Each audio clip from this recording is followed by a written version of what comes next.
بسم اللہ الرحمن الرحیم۔ قصہ ہے حضرت نوح علیہ السلام کے بیٹے کنعان کا۔ جب اللہ تعالیٰ نے حضرت نوح علیہ السلام کو کشتی بنانے کا حکم دیا تو اس کشتی میں ایمان لانے والوں کے ساتھ ساتھ تمام جانداروں کے جوڑوں کو سوار کرنے کا حکم بھی دیا۔ جب آسمان می برسانے لگا اور طوفان اور سیلاب نے ساری دنیا کو اپنی لپیٹ میں لے لیا تو حضرت نوح علیہ السلام نے اپنے بیٹے کنعان کو کہا کہ تم بھی اس کشتی میں سوار ہو جاؤ اور نجات پاؤ۔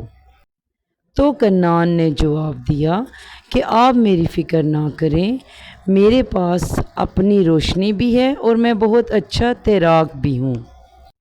لیکن کنعان کو کیا خبر تھی کہ یہ ایک عام سیلاب نہیں بلکہ عذاب الہی ہے، اور اس طرح وہ بھی منکرین کے ساتھ اس سیلابی ریلے میں ڈوب گیا اور اس کا انجام بھی مشرکین کے ساتھ ہوا۔